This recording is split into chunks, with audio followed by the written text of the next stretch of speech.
Officer Marcus Oh, Hale did not lazy, so it hesitate. ain't so He grabbed ready Jasmine to it. Reed by the wrist so All hard the reds that of the bones in her Mescaps, hand pressed together, Glucopaps, and with a cold voice that Mega. carried over the crowd, he said, "You people don't belong in stores like these.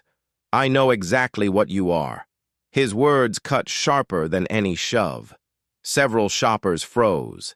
Emily Thompson, standing a few feet away, felt her chest tighten as if the air had been knocked out of her. The insult was not whispered. It was not disguised. It was thrown into the open, loud enough to echo through the polished floor of the mall. And then, without warning, Hale yanked Jasmine backward and slammed her shoulder into the edge of a glass display case, hard, as if she were not a human being at all. The crowd gasped. Some instinctively reached for their phones. But he didn't stop, not even for a moment. Not even after Jasmine steadied herself. Not even after she looked him directly in the eyes and said in a calm, steady tone, "Take your hand off me." He only smirked, leaning closer, pressing his authority like a boot against the back of someone already on the ground. "No," he said. "I think I'll show everyone here exactly what happens when someone like you talks back to a police officer. Before going into the story you are watching, please remember to subscribe to the channel and leave a like to support these stories of justice and truth." Jasmine Reed was off duty that afternoon, dressed simply, nothing more than dark jeans and a soft beige sweater, no badge on her belt, no weapon, no sign of the life she lived behind the scenes, to everyone else in the mall. She appeared to be an ordinary woman taking a quiet Saturday to browse with her friend, stopping in front of a luxury handbag display as the two of them laughed over colors and styles. Emily had worked at the mall for years and knew how often security was called for no reason at all, especially when the person browsing was black. But she had never seen anything quite like Hale. He didn't approach with questions. He didn't speak with courtesy.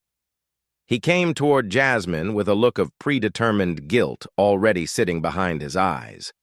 He had made a decision about her before he ever opened his mouth. Jasmine noticed, however, that in his stance there was not authority. There was pride, smugness, something like pleasure, when she asked what the problem was. He didn't explain. He accused. "You're casing the store," he said. "You think I don't recognize this behavior? I've been doing this for 18 years, Jasmine responded quietly. "I am shopping. That is all." He didn't accept that. He moved closer. Too close. Close enough that his breath could be heard. "You fit the profile," he said. Emily took her phone out slowly, angled it down, pretending to scroll, but already recording. Not because she thought it would come to this, but because she had learned that sometimes the only proof that injustice happened was the proof you held in your hands. Deputy Ryan Cole arrived only seconds later, called by Hale before the confrontation even escalated. Cole was different. His steps were unsure. His eyes flicked back and forth between Hale and Jasmine. He did not want to be there. In his mind. The image of his two young children flashed, one with skin like his, pale and freckled, the other with warm brown skin like their mother. He knew what this situation looked like. He knew what it meant. But fear can be a powerful thing. And in that moment, his loyalty to Hale felt easier than his loyalty to the truth. So he said nothing. He simply stood there, hands resting on his duty belt, breathing a little too fast. Up in the small security hub above the mall floor, Sergeant Lena Vargas watched the scene through live camera feeds. She saw Hale step into Jasmine's space. She saw the way Emily angled her phone. She saw the crowd shift, uncomfortable, sensing a line being crossed. And instead of intervening, instead of sending someone down to de-escalate, she reached for the radio and said, "Detain her! Now! Before this becomes something else." Her voice gave away the panic she did not admit. She did not want a viral moment. She did not want headlines. She did not want the department's name attached to another story. She wanted control. even if it meant sacrificing the truth. Jasmine tried once more to explain. Listen to me. I am not resisting. I am not causing a problem. I am simply here with a friend. My name is... But before she could finish, Hale grabbed her again, this time with the metal of the handcuffs ready. The steel closed over her wrists, cold and unforgiving, and in that instant, her body remembered something her mind had fought for decades to bury, a flash of her father, his body on the pavement, the shouts, the helplessness, the feeling of being small in a world built to crush you. Her breath tightened, but she did not let it break her. Not again. Not today. She held herself upright, spine straight, chin slightly lifted. Even as Hale pushed her forward, Emily, tears gathering in her eyes, whispered into her phone. I've got it all. I've got everything. She sent the footage directly to Jasmine's private number, a safeguard, a promise that she would not be alone in what came next. Hale did not know who he had just put handcuffs on. He did not know that Jasmine Reed had been trained by the Federal Bureau of Investigation. He did not know she had spent years learning how to read men like him, how to uncover false confidence, how to expose lies hidden behind badges. He did not know that she had survived worse than him, but he would know, and soon, because justice, when delayed, does not disappear, it waits. And Jasmine Reed knew how to wait without fear. The mall precinct was colder than it needed to be, a deliberate kind of cold that reminded people they were no longer in a place where comfort mattered. Officer Marcus Hale pushed Jasmine Reed through the door with unnecessary force, as if still performing for an audience that no longer existed. Deputy Ryan Cole followed behind, his movements stiff, his eyes avoiding hers. He had seen the look in her face as the cuffs closed. Not fear, restraint, strength held in check. Something about that unsettled him more than anger would have. Sergeant Lena Vargas waited inside, arms crossed, chin tilted upward, presenting the illusion of control she feared was slipping. Sit her down, she ordered, and Cole guided Jasmine into the metal chair placed in the center of the room. Hale remained standing, chest forward, hands on his belt, wanting to be seen, wanting to assert something he felt slipping through his fingers. State your name, he demanded, voice sharp, though he already knew she had given it outside. Jasmine looked at him with calm eyes, her tone steady.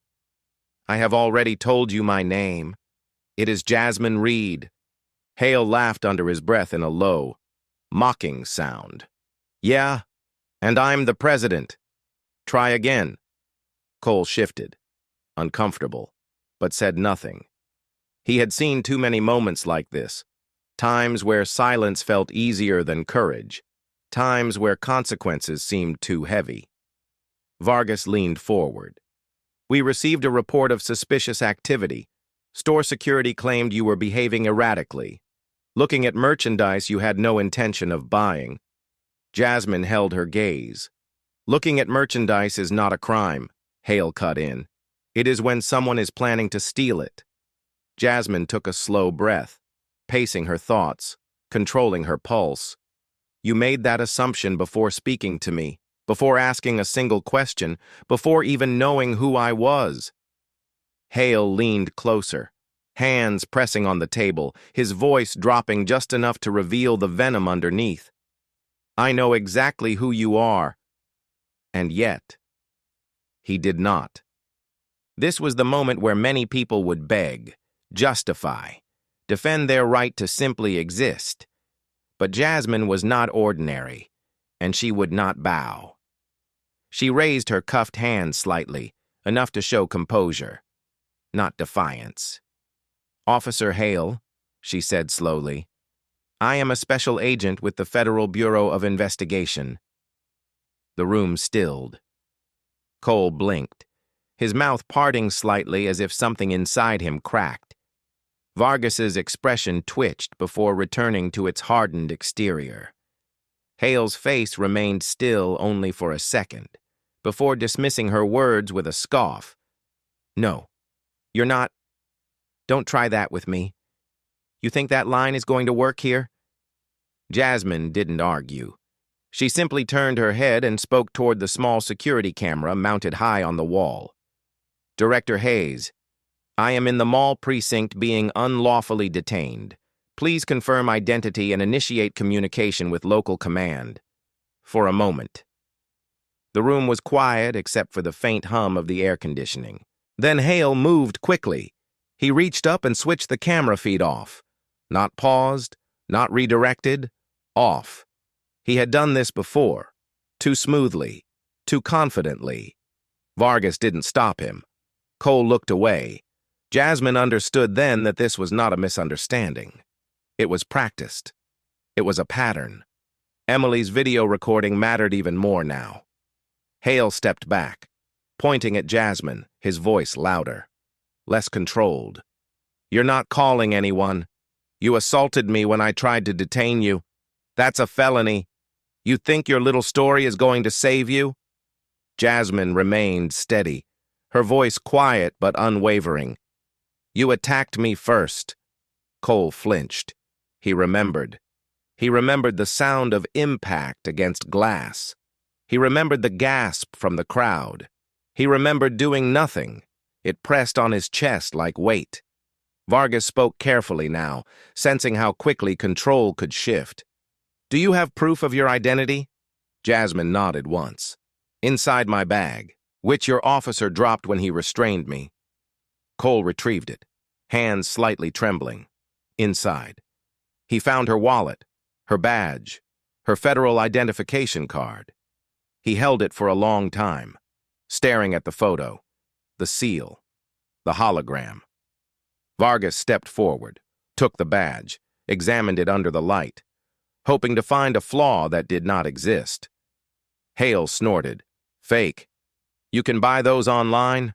And then Jasmine did something none of them expected. She spoke one name, Laura Hayes. Cole's face drained of color. He knew that name. Everyone did. Director of the FBI field office, the kind of person who did not involve herself in petty matters unless there was real cause. Jasmine continued, her voice slow, measured. She is expecting my call, and as if on cue. Cole's radio crackled.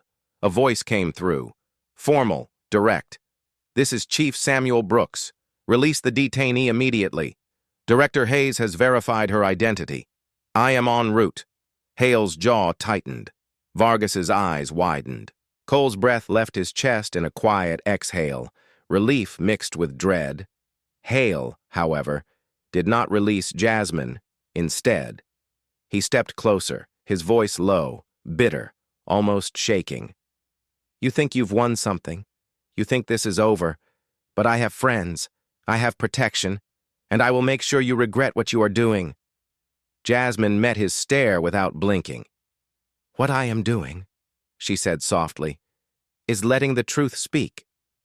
Hale stepped back. But the hatred did not. He stormed from the room, slamming the door, a sound sharp enough to make Cole flinch. Vargas followed, whispering urgently as though already planning the next move. Cole stood alone with Jasmine. He wanted to apologize. He wanted to say he was sorry for what he allowed. But words did not come. Jasmine did not expect them. She simply stood as he unlocked the cuffs. When her hands were free, she flexed her fingers slowly, not dramatic, not vengeful, controlled, before leaving. She looked at Cole, not with anger, but with something heavier. You know this was wrong, she said. Cole swallowed hard. I know. And he did. Jasmine walked out of the precinct not as a victim, but as someone who had already begun the fight. Hale was already planning, already burning, already calling his brother. But Jasmine had the truth, and the truth was patient. That night, Jasmine Reed returned to her home in the quiet Atlanta suburbs, a neighborhood where porch lights glowed softly and the world seemed, at least on the surface, calm. But calm was not what lived inside her chest. The bruise along her shoulder had darkened to a deep purple. the ache pulsing with every movement, though she hardly acknowledged it. She sat at her kitchen table with her phone placed in front of her, the video Emily had filmed waiting on the screen. Emily had sent a message with it that simply read, "I'm here." Jasmine looked at those two words longer than she looked at the footage. Support mattered, witnesses mattered, truth mattered, but truth needed proof, and she knew Hale was already trying to erase it. At that same moment, inside the mall security hub, Officer Marcus Hale and Sergeant Lena Vargas stood over the computer terminal. Hale's jaw was clenched tight, his face still flushed from humiliation. "Delete it," he said. Vargas hesitated, not because she cared about integrity, but because digital trails had a way of coming back. "If we wipe the main feed, it will show missing segments," she said. Hale's voice sharpened. "Then replace it. Cut clean segments from earlier. Make it look like a camera error. You've done it before." And she had. Too many times.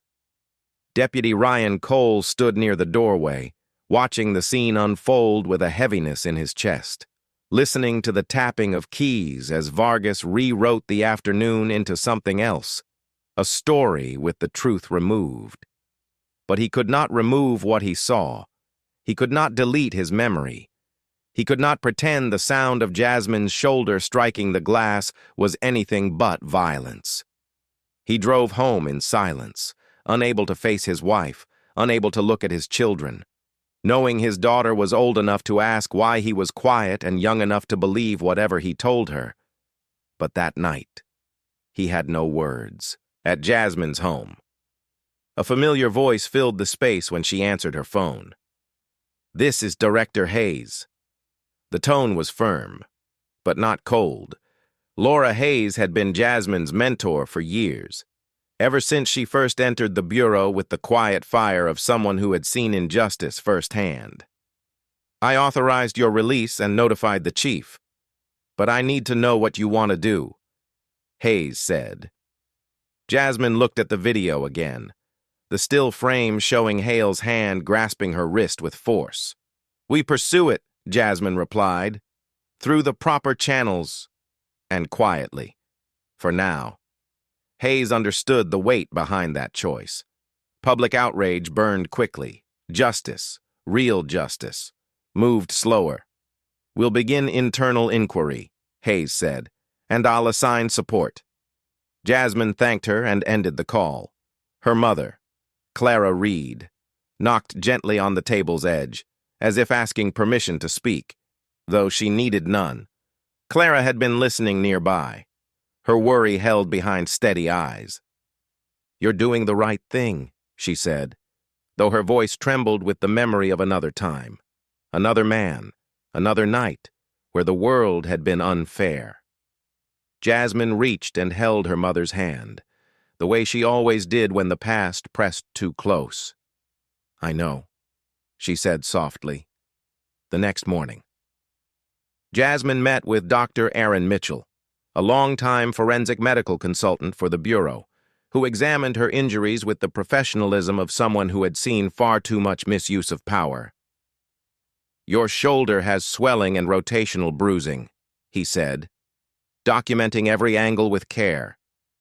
"This is consistent with being shoved forcefully against an edge." His voice did not express shock, only recognition. He printed the medical report, placed it gently in Jasmine's hand, and said, "If they try to deny it happened, this will speak." The report became another piece of the truth. Meanwhile, Hale was not resting. He contacted his brother, Derek Hale, a businessman whose wealth did not come from clean ledgers or honest enterprise. Derek listened, unimpressed at first, until Marcus said the words, "FBI agent." A pause followed. "You're telling me you detained a federal agent and put your hands on her?" Derek's tone shifted from annoyance to alarm. "Marcus, do you understand what you've done?" But Marcus was not looking for guidance. He was looking for cover. "I need the footage gone," he said. Derek exhaled sharply. "I'll send someone." But listen to me. Do not escalate this further. But Marcus had already escalated it in his mind. He felt wronged, threatened, challenged, and men like him did not accept challenge without retaliation. By evening, a hacker hired by Derek was remotely accessing mall servers, wiping data logs, removing security timestamps, and reassigning storage markers. It would look like a camera outage, a glitch, a technical issue that unfortunately occurred at the exact wrong time. The cover-up was nearly complete, but Jasmine had anticipated this.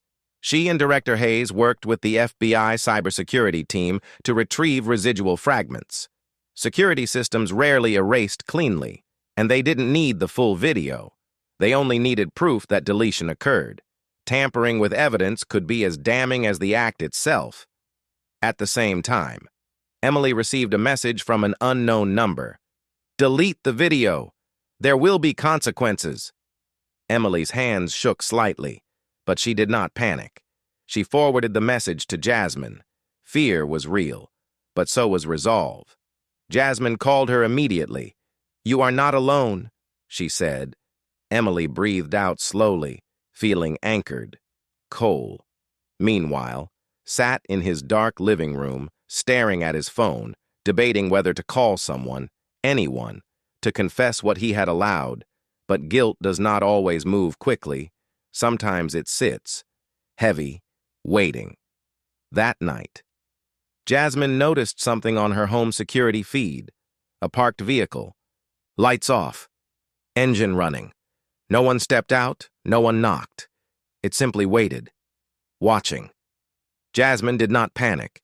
She simply turned on her porch light, walked to the window, and let herself be seen standing strong, unflinching.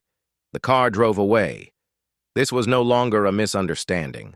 This was a war of intentions, and Jasmine Reed was not the one who should be afraid. That night, Jasmine slept lightly, her senses tuned to every sound in the quiet house. The memory of the vehicle idling outside did not frighten her, but it sharpened her awareness. She knew the rhythm of escalation, first humiliation, then denial, then surveillance, and when those did not silence a person, intimidation. Men like Officer Marcus Hale always believed force could bend the world back to their control. Around 2 a.m, Jasmine's security camera picked up movement near the back door. The motion alert on her phone chimed softly. She rose from bed, steady and silent, and moved through her darkened living room. The screen showed 2 silhouettes. Hale, unmistakable in posture, and Ryan Cole behind him, reluctant, shoulders tense, the guilt in his stance visible even through grainy night vision. "They were attempting to pry the lock," Hale whispered angrily. "She thinks she's bigger than the badge? I'll show her what happens when someone tries to ruin me." Cole's voice trembled. "Marcus, this is already too far. She's FBI. We shouldn't be here." But Hale did not listen. He never listened. Jasmine tapped a silent alarm button on her phone to alert local police, not to call for rescue, but to create documentation, evidence, patterns of behavior. Just as Hale pushed open the door, Jasmine stepped forward from the shadows, not startled, not rushing, but calm, controlled, like she had expected this moment. "You don't learn, do you?" she said quietly. Hale moved first, lunging with a baton in his right hand, swinging with force meant to injure. Jasmine shifted her weight, letting the strike pass, and caught his arm, twisting sharply at the elbow. The baton fell with a metallic thud. Hale shouted in pain and shoved forward, trying to pin her. But Jasmine was faster, holding her ground with trained efficiency. She swept his legs and brought him down, the floor shaking underneath. Cole froze, torn between loyalty, guilt, and the realization of what this night meant. "Help me!" Hale snapped at him, but Cole could barely breathe. Jasmine looked at him, not with anger but with a painful clarity. "You still have a choice," she said. And for a moment, Cole's face cracked, all the fear he had carried showing openly. but Hale pushed himself up again, grabbing a second baton from his belt, his eyes wild, voice breaking. "You ruined my life the moment you showed that badge. I'm not losing everything because of you." He swung again. Jasmine blocked, countered, drove her knee forward, knocking the air out of him. He collapsed for the second time, weaker now, his breath ragged. Cole finally spoke, his voice strained. "Marcus, stop! It doesn't have to be this." Hale spit the words out like venom. "You think they'll protect you if we go down? You think your little mixed family will survive the attention? You better choose." Ryan. The cruelty of the statement struck harder than any baton. Cole's face changed, shame, anger, and realization converging. He stepped back from Hale, shaking his head slowly. "I'm done. Marcus." The police sirens could be heard distantly now. Hale heard them too. Panic flickered in his eyes. He staggered toward the back door to escape, limping, furious. Cole hesitated only a moment before following him out into the night, both disappearing before the patrol car arrived. The officers who responded found no intruders, only a damaged door and Jasmine standing composed, her breathing steady. She did not claim fear. She stated facts. She filed the report. She made sure every word was recorded after they left. Jasmine contacted Director Hayes, who arrived within the hour along with FBI legal advisor Sophia Nguyen. They gathered in Jasmine's living room, the early morning quiet surrounding them. Jasmine replayed the footage on the screen, showing Hale's forced entry, his attack, Cole's hesitation. Hayes watched with a controlled fury. "He is spiraling," she said, "and when dangerous men spiral, they become sloppy." Sophia was already taking notes, building the legal framework, forced entry, assault with a deadly weapon, intimidation, retaliation against a federal agent. This is more than misconduct. This is criminal. Jasmine nodded, but she knew something else. Hale would not stop now. He would try again, in a place where he believed he held power. The mall, the precinct, somewhere familiar, somewhere he could corner her. And Jasmine understood that to stop him. She would need to move, not with fear, but with intention. She spent the next day gathering information from Director Hayes and investigative journalist Kevin Patel, who had already begun identifying mall witnesses, a young couple, a store clerk, a security guard who had pretended not to see. Their statements aligned. Hale had acted without reason, without cause, and Vargas had ordered the arrest minutes before the confrontation even escalated. Meanwhile, Cole sat in his car outside his own house. Unable to walk inside, he knew his wife would ask him what was wrong. He knew his daughter would hug him as if nothing had changed. And he knew he no longer deserved either of those comforts. Vargas, on the other hand, was unraveling under the weight of her own contradictions. Her daughter, a teenager with a mind sharp enough to sense truth, had already begun asking questions she could not answer. And Hale, now cornered, called Derek again, voice shaking, demanding help, demanding money, demanding someone else clean the mess he made. Derek hesitated. Scandal was expensive. Loyalty had limits, and Marcus was not a man known for gratitude or restraint. The world around Hale was shrinking, and Jasmine was no longer reacting to him. She was preparing. Later that night, Jasmine stood in her living room, studying the mall's layout on her laptop. Entrances, security blind spots, maintenance corridors, timing of patrol cycles after closing. She didn't plan to hunt Hale. She planned to control the field, to ensure that when he came, she would not be caught in his chaos, but would meet him on her terms. She closed the laptop slowly and whispered to herself, not in anger, not in bitterness, but in resolve. I am not afraid, because fear belonged to those who acted in darkness, those who hid their actions behind authority, those whose power depended on silence. And Jasmine Reed was not silent. The mall was a different place at night, without the noise and footsteps of weekend shoppers. It felt like a long, hollow echo of itself, a building waiting to remember what it was for. Jasmine Reed stood near the center corridor, her posture steady, her breathing deep and controlled. She had arrived early, long before closing, blending with the thinning crowd before quietly positioning herself after security cleared the floors. She was not here to ambush, she was here to be ready. Officer Marcus Hale arrived exactly as she expected, driven not by strategy, but by desperation. He entered through the employee access door, dressed in plain clothes, but wearing the weight of his badge in every step. Behind him came Sergeant Lena Vargas, her face tense, her eyes darting, the conflict inside her visible even at a distance. Ryan Cole followed last, but Cole did not stand with them. He stood apart, hands shaking, shoulders heavy with the guilt of someone who has finally seen the full shape of what he has become. Hale pointed toward Jasmine with a bitter laugh. There she is, the hero, the agent, the woman who thinks she can tear everything down. Jasmine did not move. Her voice was calm when she spoke. You came here because you are afraid. You came here because you know the truth is already moving. Hale's face twisted. No, I came here to make sure you can't testify.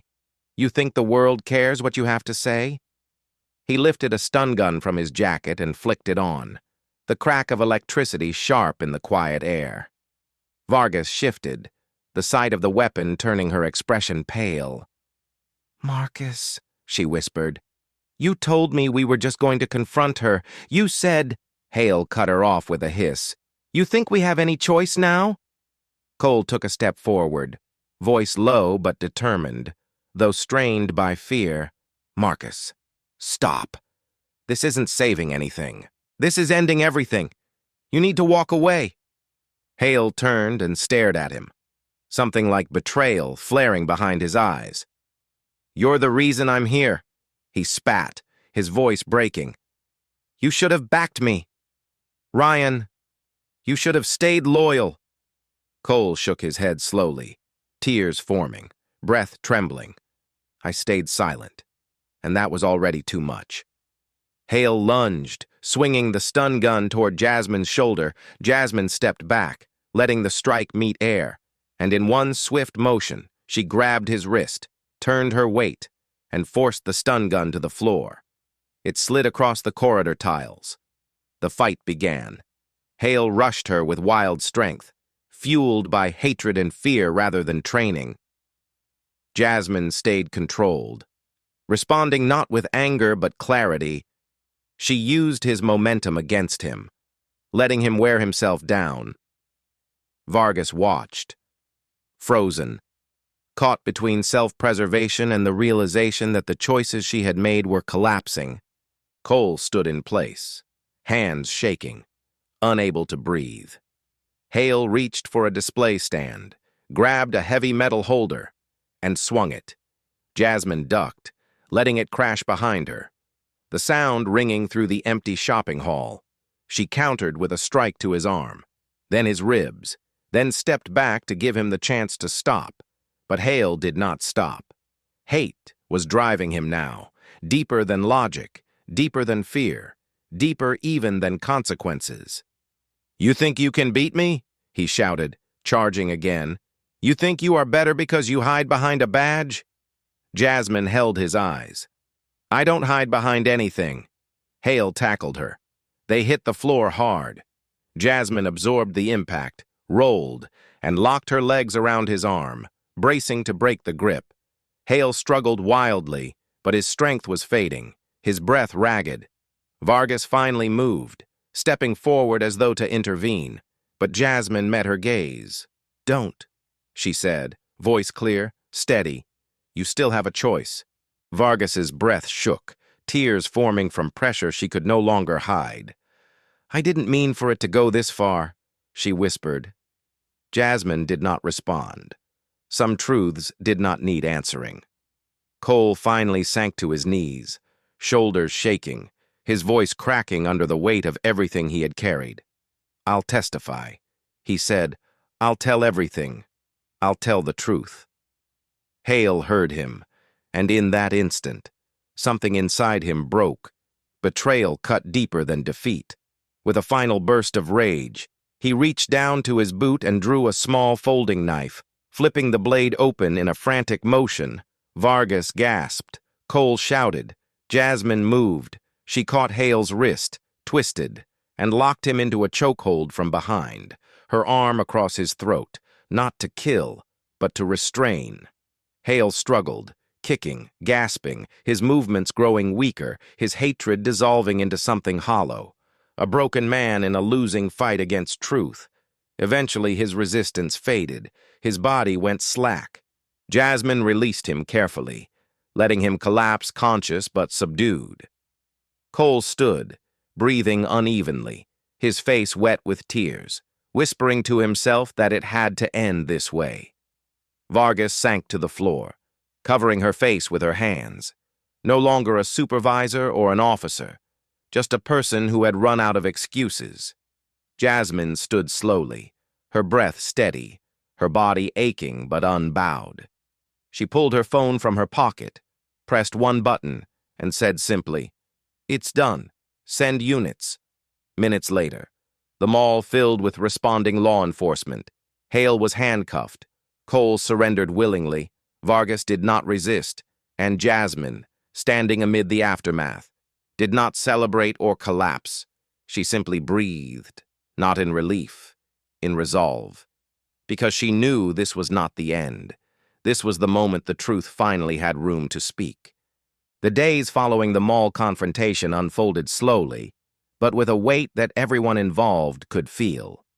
Jasmine Reed sat in the FBI field office conference room, her arm still sore but healing, while Director Laura Hayes, Attorney Sophia Nguyen, and Dr. Aaron Mitchell reviewed the growing stack of evidence.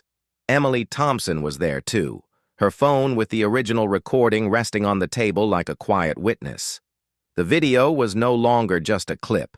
It had become a turning point.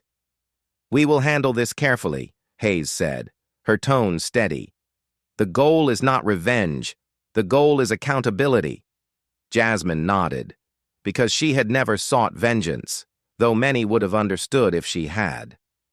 Meanwhile, Chief Samuel Brooks stepped into the mall precinct, the atmosphere tense. Every officer aware that eyes from higher authority now watched the building. Brooks spoke with a deep calm as he directed officers to retrieve computer servers, security backups, and personal devices for forensic review. When he reached Vargas's office, she sat rigid, her uniform neat, but her face exhausted. He did not shout. He simply said, "Sergeant, cooperation will determine the course of your future." And in that moment, the wall she had built around herself cracked. "I'll talk," she whispered. It was not loyalty that moved her. It was the knowledge that silence would bury her deeper. Vargas provided records, login access, timestamps, and the names of those who had helped Hale cover past complaints. She did not frame herself as innocent, and Jasmine respected that quiet, painful honesty. Deputy Ryan Cole, meanwhile, sat alone in a holding room, his hands clasped tightly, his eyes unfocused. He had agreed to cooperate fully, to testify, to explain every detail of Hale's actions and the culture that protected him. But cooperation did not erase guilt, and he knew that. When Jasmine entered the room to speak with him, he did not look up at first. The silence was heavy. Then he whispered, "I should have stopped him before it ever reached you." Jasmine sat across from him, her voice gentle but firm. "You made a choice tonight, and you are making one now. That matters." Cole swallowed hard, tears forming. "I don't expect forgiveness." Jasmine nodded. "I didn't come here to offer it. I came to acknowledge that telling the truth is a beginning." He closed his eyes and exhaled with the relief of someone who had been holding pain for far too long. The preliminary hearing arrived quickly. held in a federal courthouse with a press presence gathering outside as rumors of the incident spread. Inside the courtroom, Judge Elena Ramirez presided with an expression of controlled balance, her gaze sharp but not unkind. The room was full: reporters, community members, off-duty officers, and people who recognized Jasmine's name from a growing online discussion using the hashtag #JusticeForJasmine. Yet Jasmine did not let herself focus on any of that. She concentrated only on the truth. Hale entered the courtroom in handcuffs, his uniform replaced by standard detention clothing. The man who once carried himself with false authority now looked smaller, not physically, but in presence. His gaze flickered across the room, searching for someone to defend him, to stand with him, to grant him the illusion of power again. But there was no one, not even his brother Derek, who had vanished from public view as soon as the scandal became costly. Cole testified first. His voice wavered, but his words were clear. He described Hale's initial profiling of Jasmine, the forced escalation, the camera tampering, the late-night break-in. He did not excuse himself. He stated plainly where he failed and where he allowed wrong to happen. The courtroom listened in silence, the weight of honesty landing heavy. Then Vargas took the stand. Her confession was quieter, steadier. She spoke about the unspoken rules of loyalty inside the precinct, the pressure to protect officers rather than citizens, the fear of losing status. She spoke about her daughter and how shame had crept into her home. Judge Ramirez listened without reacting, but her eyes softened for a moment. Just a moment. When Jasmine testified, her voice was calm, unwavering. She did not describe Hale as a monster, nor herself as a hero. She stated facts, the actions, the words, the choices, and the line between those who act and those who look away. Hale was given the chance to speak. He stood, his hands tightly bound, his voice strained with anger and fear. She provoked me. She made me look weak. I was just doing my job. His words fell into the courtroom like stones dropped into deep water. There was no ripple, no resonance, just sinking. Judge Ramirez nodded once and proceeded. The charges were formalized. Assault, attempted assault on a federal agent, evidence tampering, conspiracy to intimidate a witness, abuse of authority. Cole would face sentencing but received consideration for cooperation. Vargas would avoid prison but face full dismissal, pension removal, and long-term probation. Hale was denied bail. The hearing ended, but the attention did not outside. Families gathered, some cheering for accountability, others expressing anger that a police officer could be judged so harshly. Jasmine walked out of the courthouse slowly, her mother's hand slipping gently into hers. Clara did not speak. She didn't need to. Jasmine looked around at the faces, some hopeful, some hardened, some uncertain. She knew this moment was not victory. It was only the beginning of justice being allowed to breathe. And as the sun dipped lower, she exhaled, a long, steady breath, not of relief, but of readiness. The trial was coming, and the truth was finally moving forward, step by step, without fear. The main trial began 3 weeks later in the federal courthouse, and the atmosphere was heavier than before, as if the walls themselves understood that what happened inside would echo far beyond the room. Jasmine Reed walked in with calm steps, her posture upright, her expression composed, the weight of the past steady but not crushing. The jury had been selected with care, 6 white members, 4 black, 2 Asian, a balance that reflected both the city and the complexity of the case. Some came in skeptical, some already sympathetic, and others uncertain, but all were asked the same question. Could they listen to truth without bending it to fit belief? Judge Elena Ramirez presided again, her presence firm, patient, unwavering. Officer Marcus Hale sat at the defense table. His appearance changed. His face was leaner, his eyes harder. The arrogance he once carried replaced by an unsettled desperation. His attorney argued that he had acted in the moment, that the situation had been misread, that his judgment had simply been flawed under stress. But the story he was trying to tell no longer held the shape of reality. Sophia Nguyen presented the prosecution's case with clarity. She did not raise her voice. She did not need theatrics. She laid out the facts in a line, each detail supporting the next.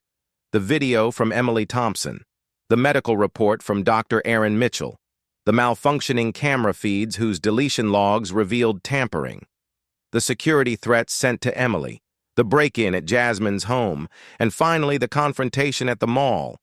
It was a structure of truth built brick by brick, steady and unshakable. Cole testified again, this time in front of the full jury. His voice shook, but did not collapse. He described how he had chosen silence over integrity, how he allowed loyalty to a fellow officer to override his responsibility to justice. He did not excuse himself. He did not soften the truth. His guilt sat openly in the courtroom, and the jury listened not only to his words, but to the cost he bore in speaking them. Some in the audience wept quietly. Others looked down. And then Vargas testified. She was composed, but her voice carried the hollow weight of someone who had lost what she valued most, her pride, her reputation, the respect of her own daughter. She spoke about the culture inside the precinct, the subtle messages that told officers to protect one another even when they were wrong, the unspoken rule that authority must never appear weak. She admitted what she had done. She admitted she knew it was wrong. And she said, in a quiet tone that no one expected, I believed I was protecting a system, but I was only protecting fear. Even the courtroom reporters paused at that line. When Jasmine took the stand, the room became still. She spoke calmly, her voice clear and resonant, her words carefully paced so that every juror could follow not just the events, but the meaning behind them. She described the mall, not with dramatics, but with precision, the accusation, the shove, the cuffs, the humiliation spoken aloud. She told them she did not fight physically, not because she was weak, but because she had learned long ago that some men look for any excuse to claim threat where there is none. She spoke about the break-in, the fear that could have taken hold but did not, and she told them why she chose to stand here, in front of them, telling this story. Because silence allows the same wounds to repeat, and I have lived through the cost of silence. The courtroom was silent when she stepped down. No one fidgeted. No one coughed. It was a quiet shaped by understanding. Hale was given the opportunity to speak in his own defense. He stood slowly, gripping the edge of the table as though the world beneath him were shifting. He did not apologize in the true sense. He said he had been under pressure. He said training had not prepared him. He said he did not intend harm. But the words rang hollow, not because they were entirely untrue, but because they lacked the one thing that would have made them real: accountability. The jury saw that. They saw the distance between regret and responsibility. And so, after deliberation, the verdict was read: guilty on all major counts: assault, attempted assault on a federal officer, witness intimidation, conspiracy, evidence tampering, and abuse of power. Cole was sentenced next. 5 years in federal custody, with the possibility of reduction for continued cooperation. His face broke when he heard it, but he did not protest. He accepted it. Vargas received 10 years probation, full removal from the force, loss of pension, mandatory counseling, and community accountability program participation. Her punishment was not physical confinement, but the lifelong work of rebuilding the part of herself she had betrayed. Finally, the courtroom turned to Hale. Judge Ramirez spoke slowly, clearly, her tone solemn but unmoving. This case is not only about what you did, but about the authority you believed allowed you to do it without consequence. The law does not serve power. The law serves justice. And then she delivered the sentence. 20 years in federal prison. No possibility of early release before 10. Hale's face did not change at first. It was as if the meaning took time to reach him, like a sound traveling through fog. Then his shoulders sagged, not in remorse, in defeat. Jasmine did not celebrate. Emily did not cheer. Clara Reed placed her hand over her heart and closed her eyes, letting her breath ease out slowly. The courtroom exhaled with her. The legal system had spoken, not perfectly, not magically solving the world, but clearly, and clarity was its own kind of justice. Jasmine walked out of the courthouse into the late afternoon light, her steps steady, her expression calm. The trial was over, but the work, her work, was not. Months passed after the sentencing, and life in Atlanta slowly shifted in ways that were subtle at first, then unmistakable. The headlines about the trial faded from the front page, replaced by new stories, new controversies, new discussions. But the consequences of what happened did not fade for the people involved. Officer Marcus Hale began serving his 20-year sentence in a federal penitentiary, where the uniform he once used as a shield no longer held power. The man who had stood in the mall with his chest raised and his voice sharp now sat in a narrow cell with quiet walls and long hours to think. The inmates around him did not care about his authority, his badge, or his history. Reputation in that world was shaped by character, not rank, and Hale found himself without allies. Letters he sent to his brother Derek went unanswered, and eventually he stopped writing. His marriage dissolved quickly, his wife filing for divorce within a month of the verdict. The house he once lived in was sold to pay part of the settlement, the life he built, or believed he held together through control, had come apart, piece by piece, until all that remained was the truth he had refused to face. And though he tried, at first, to blame Jasmine, to blame the system, to blame everyone but himself, those thoughts had less room to grow in the starkness of his new reality. The silence in that cell made him confront the person he had chosen to become. It was not redemption. It was simply consequence. Ryan Cole served his sentence in a lower security facility, where he spent his days working quietly in the library. He wrote letters to his children, his wife visiting when she could, though the distance between them was not easily crossed. Cole did not ask for forgiveness. He understood that trust, once broken, could not be mended quickly. But he also understood that remorse meant change, and he committed himself to that work daily. The hardest part was not confinement, it was reflection.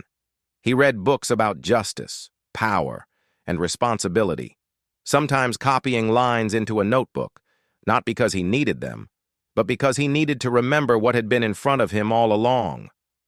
Vargas, meanwhile, lived in near isolation. She was not imprisoned, but the world she had shaped her life around no longer welcomed her. The badge she once guarded with pride was gone, along with the pension she had imagined would carry her into retirement. She took a job at a small community center, sweeping halls and sorting donated supplies, and though no one there knew who she was, she moved with the quiet grief of someone who had seen their reflection clearly for the first time. Her daughter visited her often, not with anger, but with caution. Their conversations were simple, not yet healed, but no longer severed. Sometimes, healing did not look heroic.